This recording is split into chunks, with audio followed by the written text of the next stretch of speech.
Sagantaa baay'ee bareedaa fi hedduu nama hawwachiisu egaa guyyaa har'aa irratti hirmaataa oollee keessattuu mucaan kun hedduudha tokko gammachiisee jechuudha. Adeemsi isaa hedduu tokko namatti tola. Egaa waqiinsaa namatti bareeda baay'ee jechuudha. Egaa mucaa qaxalee bareedduun kuni egaa baay'ee xiqqaadha mucaan kun gaafa ilaaltanii garuu sammuun isaa fi hojiin isaa baay'ee guddaadha jechuudha. Modelingii barate akkasittiin agarsiisaa jira jechuudha. Maashaallah baay'ee tokko namatti tola. Egaa akkasuma immoo obboleettiin keenya kunis waan baay'ee tokko jechuudha. Gaafa ilaallu hedduu waan garaa nama nyaatu hojiin ishiin argisiiste baay'ee tokko nama gammachiisallee baay'ee garaa nama nyaatallee jechuudha.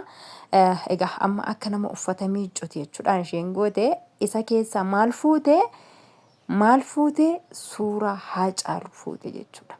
Suuraa Haacaaluu achi keessaa fuute. Egaa jiini kun yaadannoo Haacaaluu egaa yeroo inni itti yeroo kanadha jechuudha. Yeroo itti lubbuun isaa baddee gara biyya lafaa kanarraa inna yaadannoo isaa nutti argisiiste baay'ee tokko namatti tola.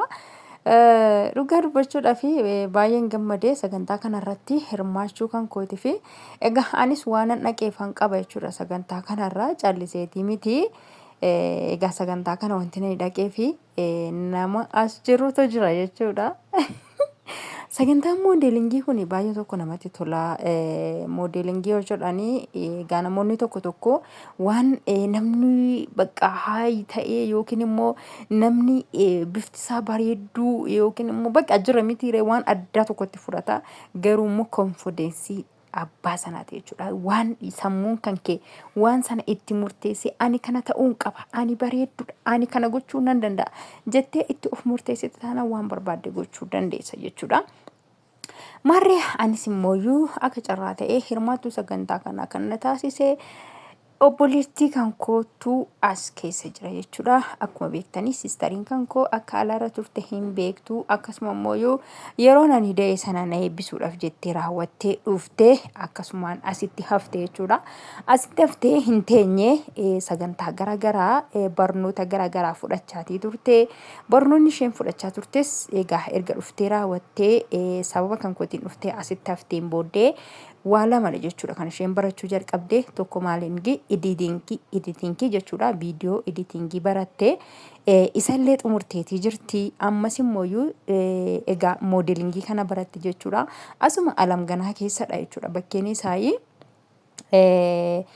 Annaa akkasiinis hin jedhaa. Kanaafiyyuu wanti kun hedduu tokko nama gammachiisa. Egaa sistariin koos kunoo ishee kanadha akkasittiin argisiisaa jirti jechuudha. Maashaallah hedduu tokko irraa bareeda immoo uffatichi. Uffatoota baay'eedhaan egaa kan isaan deddeebi'aniiti argisiisaa jiranii. Uffata tokko lama qofa miti uffata baay'ee argisiisaa turanii jechuudha. Egaa xiqqoo sa'aatiin deemee waraabuudhaaf nutti hin mijanne malee ariifannee waa baay'eetu tureeyyudha. Haa ta'u malee mucaan kun immoo waa hedduu argisiisee innis modelingiidhuma keessaa gaafa akkasitti ilaaltanii gabaree isinitti fakkaata waan qonnaafaa dhufe fakkaata.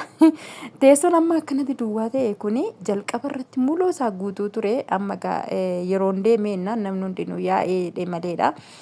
Osoo jalqabumarraa ka'eetii ta'ee baay'ee namatti tola. Andiraashicha keessa nama guututu ture. Garuu sa'aatiin deemee namni hundirraa yaa'ee.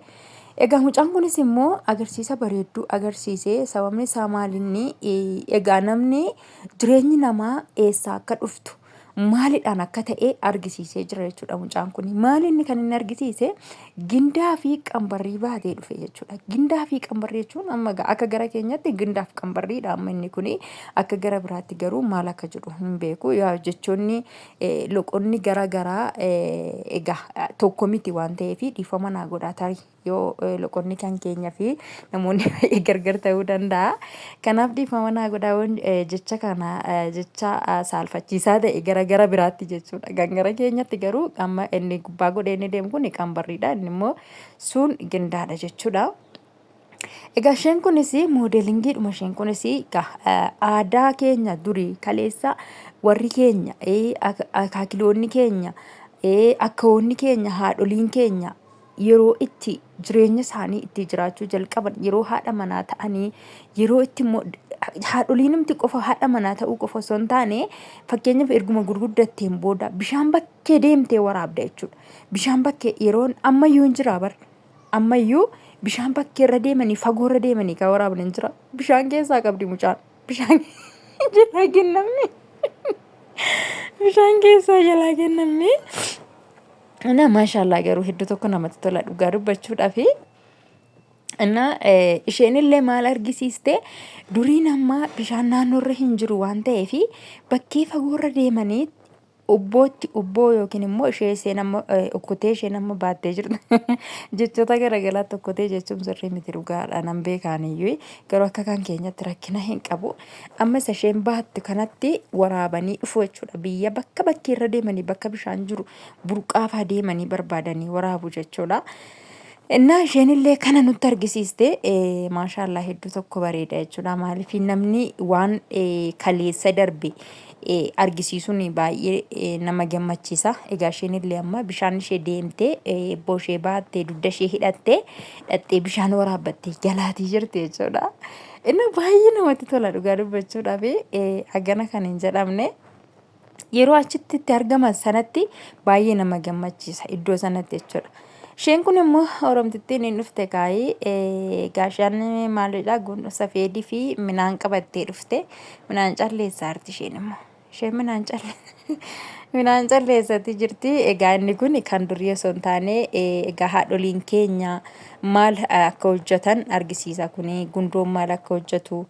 Inni kun immoo barsiisa dhuma isaaniiti jechuudha. Barsiisaa moodeelingiiti. Isumatuyyuu edaa argisiisaa jira jechuudha. Egaa baay'ee bareeda deemchisa. Baay'ee namtichis inuma bareeda garuu ijji kee maal godhi ilaalinaan hin jedhina malee tasaammoo. Egaa dhufte mucattiin ishee jalqabaati. Isheen kun waa'ee Hacaaluu kan argisiiste kanan isiniin jedhe ishee kanadha. Egaa boshee buufattee dhufteeti. Isheen gaafan dhugaa waaqayyo jechuudha viidiyoo waraabuun dadhabe gaafa isheen dhuftu utuma waraabaa jiruun jidduutti dhaabe. Geeta nan dadhabee waraabuu jechuudha. Maaliif bakka keessi kan koo waan godhu dhabee keessi koo waan godhu dhabee bakka nan dhaabee jidduutti jechuudha. Inni kun immoo egaa waa'ee uffata isaanii beeksisaa jiranidha.